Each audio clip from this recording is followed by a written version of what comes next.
Quero saber se você já leu esse livro aqui, ó, Organizações Exponenciais.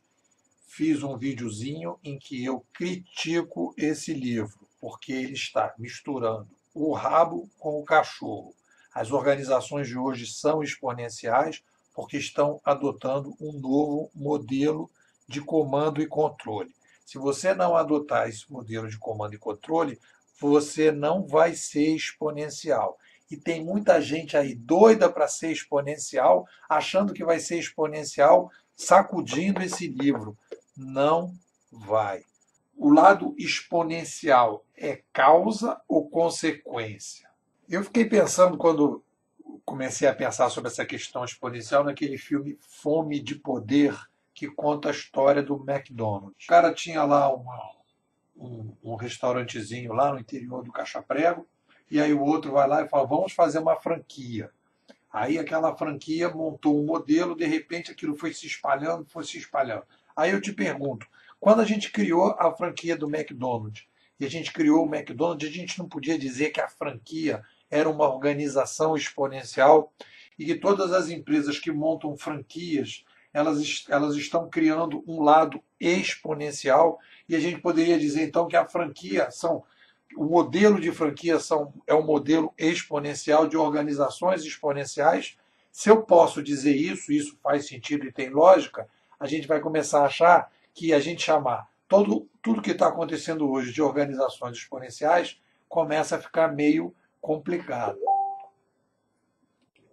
Aí você vai perguntar, pô, quer dizer então que a gente não pode dizer que as organizações atuais, que o Uber, Airbnb, tudo que está acontecendo é exponencial? Não, pode dizer que é exponencial. Mas o que a gente precisa dizer? Quando a gente entra com essa coisa de exponencial, aí você começa todo mundo a ler, eu também quero transformar a minha organização em exponencial. Mas, objetivamente, o que permite, e aí que vem a discussão interessante, é o seguinte, no caso das franquias, o que permitiu transformar uma organização que não era exponencial numa organização exponencial? A pessoa fez uma transferência, preste atenção, ela transferiu a responsabilidade da produção. Ela criou um modelo, no caso das franquias, ela criou um modelo em que ela diz, olha, funciona assim, mas quem quiser fazer a negociação, quem quiser participar da rede, pode participar, desde que siga um determinado tipo de linha de raciocínio. Então, ela deixou de ser responsável pelo atendimento, pela produção, pela contratação. Então, é uma rede de várias empresas que vão trabalhando e aquilo deu a explosão e aquilo que permitiu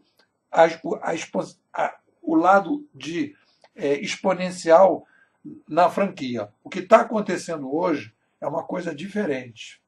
Na franquia, a gente tirou a responsabilidade e distribuiu, mas dentro da franquia existe um produto ou um serviço que é franqueado, em que todo mundo vai usar e que todo mundo segue o centro. Então a gente diz o seguinte: qual é a frase que a gente pode dizer? Comparado com uma lanchonete, comparado com uma lanchonete que monta uma rede de franquia, a gente pode dizer que o modelo da franquia é um modelo mais exponencial do que aquela lanchonete não franqueada. Então, a franquia permite uma exponencialidade que uma lanchonete isolada não permite. Então, o que é exponencial na franquia é a capacidade que você tem de multiplicar o modelo daquela lanchonete, que é um modelo, digamos, bacana, para um conjunto enorme de pessoas. Como é que a gente faz isso? A gente transfere a responsabilidade daquele modelo, cria toda uma estrutura, né, de marketing, de produto, de serviço naquele modelo e vai exportando aquele modelo e aquilo tem uma exponencialidade, aumenta-se a exponencialidade. Comparado com a lanchonete isolada, a franquia tem a possibilidade de ser mais exponencial. E a gente tem que entender o que está acontecendo hoje é uma outra etapa. Chamar de exponencial é você trabalhar como se fosse o rabo e o cachorro. Você está falando que o rabo é o cachorro e o cachorro é o rabo. Ou seja, quando a gente tem uma crise, a gente pode falar isso depois, mas de qualquer maneira é o seguinte: quando a gente tem um problema de complexidade, a gente precisa lidar com essa complexidade, a gente vai mudando isso ao longo da história, a gente precisa abrir mão de uma determinada maneira de fazer o controle, do comando e controle, e passar para outra. A franquia já foi um processo desse de descentralização. Só que agora a gente entrou numa outra etapa. Então vamos analisar, né, o que acontece no Uber, por exemplo. Ele acontece o seguinte: número um, você abre mão completamente da relação patrão-empregado. No Uber não tem patrão-empregado. Então você ganha escala por isso, porque as pessoas vão entrando, não tem que passar pelo RH, não tem seleção, não tem prova, não tem nada. Tem alguns critérios, mas você não tem, você não é responsável, você não tem. Então isso já começa daí um processo grande de possibilidade de aumento de escala a baixo custo. Segundo, você não é responsável pelo serviço, né? Diferente do McDonald's, que você come um sanduíche que está escrito lá McDonald's, quando você entra no carro do Uber, com a questão da avaliação, com as estrelinhas e tal, você está claramente sabendo que aquilo é o seguinte: ali está. É uma espécie assim de shopping center Uber, e você está entrando numa loja do shopping center e a responsabilidade do atendimento é daquele lojista, que no caso é o motorista. Então, não existe esse compromisso. O Uber não diz assim: olha, você está entrando dentro de um carro Uber. Não. Você está entrando dentro de um parceiro Uber e esse parceiro vai ser avaliado e, teoricamente, que isso não está valendo como deveria, você vai tirar esse cara se ele não estiver funcionando bem. Então você está tirando uma relação de comando e controle.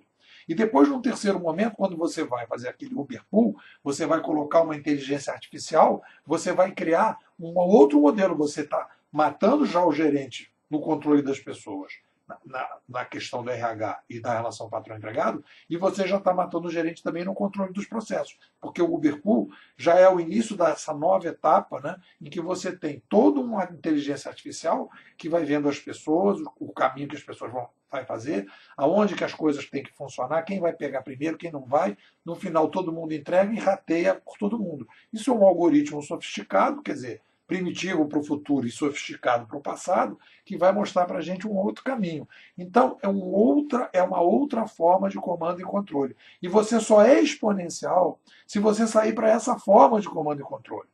E o que as organizações atuais estão fazendo? Elas estão querendo. Aí que vem o problema do livro e a minha crítica principal a esse livro, né? Ela está pegando um nome bonitinho, ela está pegando uma coisa que está acontecendo de fato na sociedade e está pegando isso, marketizando isso e dizendo: olha, tem aqui a organização exponencial. Seja exponencial, mas a exponencialidade só vai acontecer com a mudança do modelo de comando e controle. É um outro modelo de administração. Não é mais um modelo de administração que tem o intermediador, que tem o gerente, que tem o chefe. Só aí você vai conseguir ganhar escala e você vai ser exponencial. As organizações estão, todo mundo nervoso, todo mundo excitado querendo ser exponencial, mas não serão. Terá que pensar num novo modelo de comando e controle, e isso tem que ser feito através de um processo de inovação, um processo bimodal, criando uma área separada, criando essa nova cultura separada, para experimentar essa nova forma de comando e controle que permite, sim,